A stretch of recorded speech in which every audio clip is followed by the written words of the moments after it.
Hello everyone, welcome back to my channel. I'm KandyCorpse, you can call me Kay, and today I'm going to be reading some more off of AITAH subreddit on Reddit. So I'm just going to give a brief kind of introduction in case anyone doesn't know what this subreddit is. If it is, you can skip probably like 30 seconds ahead to get to the actual stories, but we're going to be doing the top stories of this week. We're going to be doing 3. I'll be putting them right here as well, so you can read along if you want to. So this is AITAH. It's similar to the community r/am I the asshole, but the rules are slightly different. So with these, it says, except unlike that subreddit previously mentioned. Hold on, my cat is trying to like knock my stuff down. Are you dead? Unlike the other subreddit, here you can post interpersonal conflicts, anything that's AITA, but not allowed there. Even posting about Scar from Lion King and trying to convince Redditors that he was not the AH. That's just as an example. The rules: don't berate others, and no pornography, as we have children here. So there's 1 million members, and it's in the top 1% ranked by size, and this subreddit was created March 17th of 2021. So this is a very large subreddit that grew very, very quickly. The Am I the Asshole kind of subreddit, subgenre, the original one was, I believe, like 2010 or earlier kind of area. So this one is like more of a recent one, but like it stated, the rules aren't quite as strict, which is why so many people have gravitated towards this one. So I'm just going to jump right into it. I am going to give a disclaimer, not disclaimer, but kind of just like letting you know what certain terms mean. So AITAA or AITAH basically means am I the asshole? So that's what they're asking. OP means original poster, and that's really the main thing I can think about right now. Oh, you know, AP. So AP means affair partner. I was just thinking that, and then I looked down at the story and noticed that was in it. So AP means affair partner. By the way, this is Theodore. Oh, look, he waved. So this first story posted by user, oh, well, they deleted their account. So I don't know. Maybe they did not like the feedback. Anyway, it's titled, "My ex left me the majority of his estate, roughly," let me count the zeros real quick, $700,000. His parents demand I leave it to his wife and child. My ex and I were together for almost 20 years. We never got married because it never felt necessary, and we were child-free. I had problems with birth control, so he chose a vasectomy. I found out that he cheated on me 3 years ago, and I left him. He got with his AP 6 months later, and I heard that they were married. I found out that I was pregnant with my current boyfriend a year into dating, and even though we still weren't there in our relationship, we thought that we could make it happen, and sure enough, we're very happy, and we love our little family very much. My ex kept texting me on occasion, like birthdays and holidays, but I never answered. But when he heard about my daughter, he sent me a lengthy and hurtful text about me cheating on him, and he never texted again. I never answered, is again. A few months later, my ex ended his life. Ooh. That was about 4 months ago. His wife is apparently giving birth any time now. I was surprised. I was contacted by a solicitor to tell me that I have inherited my ex's estate. He had left everything to me besides his parents' pension and his nephew. I got a letter from him apologizing for what he did and saying that he loved and wished me and my family happiness, and he wanted to help with that. Now his wife and parents are very angry and demanding that I leave them everything. I don't know, would I be the AH if I kept it, because this is what I want actually and what he wanted. So before I look at the comments and see what Reddit has said about this, I kind of want to give my thoughts. I mean, he left it to them because they were married. She might be able to contest it. She might be able to like take them to court, and basically she might not get all of it because it was, of course, given to the previous partner of 20 years. I think that OP should definitely be ready for them to contest it, and the courts might give them some just because he does have another child. or not another, but because she gave birth to his child. So honestly, I would say not the asshole. I mean, you have every right to that. Again, it was left to you in the will. If you don't want to share any of it, you shouldn't have to. And you can, why does he look like, do you see that? This person is basically kind of telling them what to do. So like, get a lawyer, let the lawyer take care of it. Don't spend the money just because they may contest it, which is like what I said. And then you're not obligated to give the money back unless ordered by court. It looks like OP replied he liquidated his assets before he was gone, sold his house, etc. Everything's in liquid assets. Sounds like pretty much everyone's saying just get a lawyer. Someone said, damn, all my exes just gave me trauma and tears. All right, Mr. Big, that's crazy. And then OP replied, you have no idea the amount of pain and tears that he gave me, but we all move on and learn, don't we? That's true. You are so right.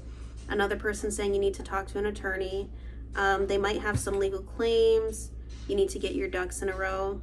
So I'm just going to move on to the next story. The next one is AITAH for telling my daughter if she keeps her pregnancy, I'm kicking her out. This was posted by user objective-pen 2383.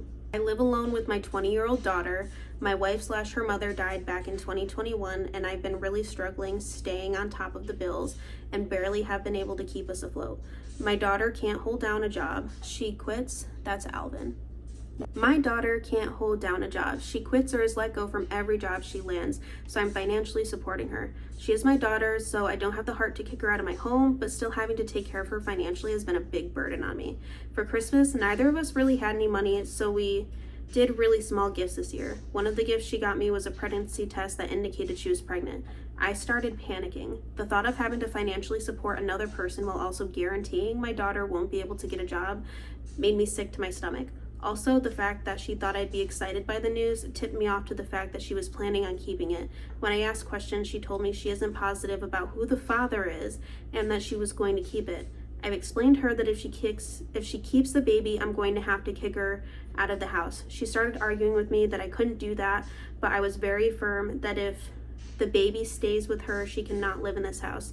She isn't ready to be a parent whatsoever, and I will not be able to support them. She accused me of forcing her to get an abortion, which I denied. She can keep the baby, she can put it up for adoption, or she can abort. What she can't do is keep the baby and live with me. When I told my sister about this, she was furious at me and said I should be thrilled to add a member to the family. I said, if she's so excited, my daughter can live with her then. She scoffed, obviously, because she can't afford to support them either. Am I being an asshole by putting this on my daughter? So I think situations like this are very difficult. I think there's a lot of nuance and a lot of context that is needed. For me, definitely, I don't know if I would say entirely the asshole, because I mean, I do get it. You already can't afford to take care of the both of you. She doesn't keep a job. She doesn't take care of herself. It is entirely her decision whether she decides to keep the baby or not, of course. Everyone is sort of the asshole. Reddit says, NTA, neither of you can support the child, and she's clearly not ready. And then the response was, obviously the biological father isn't either. The reason she gifted you the pregnancy test is because she fully expected you to financially support both her and her baby. You aren't forcing her to abort. She just doesn't want to step up and get it together, which I definitely agree with. For her to think her dad would be thrilled, she definitely just assumed that he would just be like, oh yeah, the baby, and just kind of forget the fact that he's struggling and she's not helping at all. And Reddit seems to agree that it sounds like she's just, that OP is not the asshole at all. So this last one is also tagged as advice needed. So AITAH for telling my wife that I would choose my mom over the birth of our baby. This is posted by user GoodShirt360. Let's kind of see what it says. It says, so this is a throwaway account. I will check some of the comments, but not all of them. To get started, I'm 36. My wife is 33, we're expecting our first child soon. My mother, who's 70, was diagnosed with stage 4 cancer and has been hospitalized since it's so bad. Doctors say she will not survive since treatments aren't working well on her. My dad died when I was young, and my mom took care of me while working 2 jobs so that I could have a good life. I feel I owe everything to my mother. I bought her a house and whatever she needed so that she could live her older years well, since we had to struggle so much. When I got home from work and visiting my mom, my wife and I were talking, and she asked if you got a call that I was in labor or your mom was going to die, who would you pick?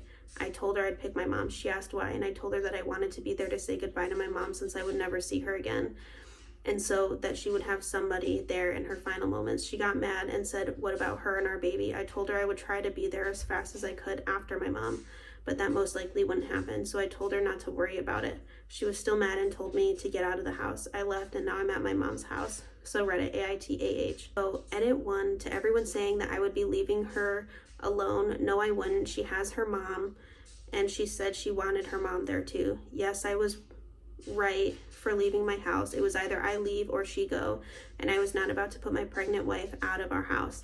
Yes, I have been there for her. I have taken off work to comfort and help her in any way she needs during this pregnancy.